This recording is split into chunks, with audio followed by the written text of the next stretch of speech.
Okay, so Floria, please start off by just setting up simply what the story is of The Turning. The story is about a woman named Kate. And when we first meet her, we can see that maybe there's been some kind of trauma in her life.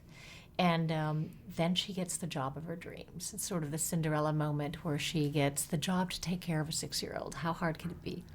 And this beautiful big estate. And when she gets there, things aren't what they seem to be. And there are things in the shadows, but there are also things that maybe she has to face. So I look at it as sort of the key to the Pandora's box as we enter sort of her POV.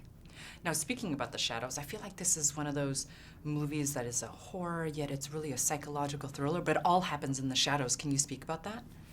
Well, what drew me to make a movie about the turn of the screw is the idea that it's been interpreted so many different ways over time. You know, you can read the novella and read it as a ghost story, and then you could read it as a psychological story about a woman going mad. And if you buy the book right now, it's that thick, even though it's 120 pages. And it's because people over the years have been fascinated with that, the sort of symbology behind some of the things that Henry James talks about, and the idea that you can kind of maybe even reflect things that have happened to you onto the film, in this sort of way. And speaking about the film and its environment, Bly House is kind of a character on its own. Can you speak about that a little bit and how you crafted that? Yeah, I wanted to find the perfect location that had like 80% of what I needed, and that house had it. It had the maze, it had the pond, it had the drive up. The house looked fantastic and scary from the outside, but you can get lost on the inside. And it was a place also that we were able to customize. We were able to paint it, which was amazing. In these historical houses, you're not able to do that. So it was really a character in the way that you could get lost in the halls and lost in the shadows of it. And of course, the kids being more mischievous, they had control over that, where Kate sort of is kind of unraveling in it.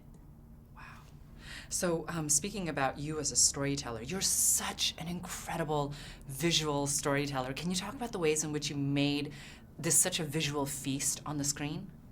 Well, I start with painting. I do watercolor painting, so I find sort of the characters through drawings and kind of, shaping them that way. And then through, storyboards. I do little storyboards as well, and also map out, because I'm a photographer as well, so I kind of can map out, the arc of how the story unfolds. In the beginning, it's much more composed. Kate's small in the frame.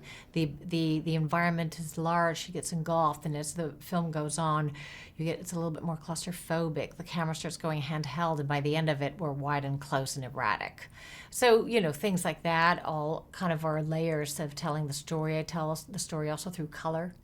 Like from a distance, you see Kate's room, and there's these beautiful crimson reds in the pillows and as the details of the comforter. But then you get close, and they're all torn and ripped and have this, age and decay to them.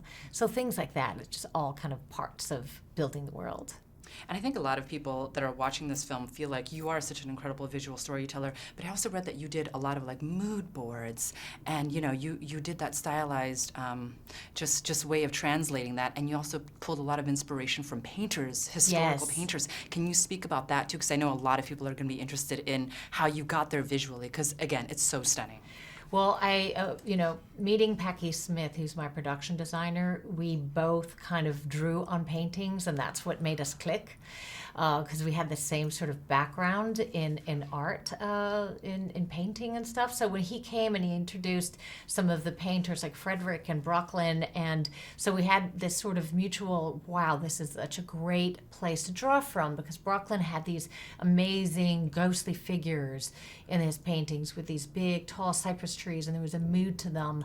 And then you had these spindly trees from Frederick's work that was very kind of eerily minimal and spooky. So, and the house kind of really, they had those trees on set. We had them on the property. So we actually had one of his paintings copied and put it in Kate's room.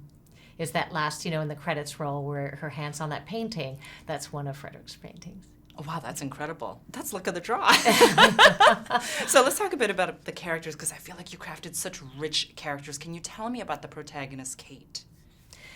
Well, Kate is a woman who comes to this place, and we see that she doesn't have, people believing in her. Her roommate is like, "Are you going to be okay there?" And her mother's like, "Are you sure?" So, but, she's been offered this amazing Cinderella moment, this amazing opportunity to go to this house and take care of this little girl, and what could go wrong? And so we already know that she's coming in a little loaded. And then the house she starts to have these strange experiences in the house, and quite dark experiences in the house. And the kids are acting strange, and they feel like they're harboring secrets. And in a way, I think that the house and the children are the key that sort of open up the Pandora box within her, and reveal sort of the darkness and in Kate's psyche, That's incredible. And let's talk about Miles, because she has so many scenes where she plays with Miles, and he is described in the screenplay as this exposed wire. Can you speak about him? Well, in the script, he was younger, and I wanted to have a bit more tension between Miles and Kate. So we upped him in age, and I'm sorry. Oh, it's okay.